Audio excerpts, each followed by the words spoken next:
నమస్కారం అండి. ఈరోజు వీడియోలో మనం లలితా సహస్రనామంలోని 4వ శ్లోకం దాని అర్థాన్ని వీడియోలో మనం చూద్దాం. అష్టమి చంద విభ్రాజ దళికస్థల శోభిత ముఖ చంద్ర కళంకాభం మృగనాభి విశేషక. ఇప్పుడు ఈ శ్లోకం యొక్క అర్థాన్ని ఇప్పుడు చూద్దాం.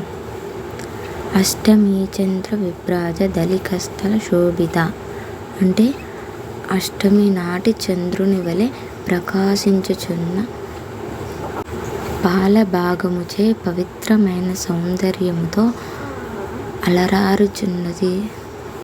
ముఖ చంద్ర కళంకాభ మృగనాభి విశేషక. ముఖము అనేడి చంద్రుని యందు మచ్చవలే ఉప్పెడి కస్తూరి బొట్టును కలిగియున్నది. ఇదండి ఈ శ్లోకం యొక్క అర్థం. మా వీడియో నచ్చినట్టయితే లైక్ చేసి మా ఛానల్ సబ్స్క్రైబ్ చేసుకోండి. మా వీడియోని మరొకరికి షేర్ చేయండి.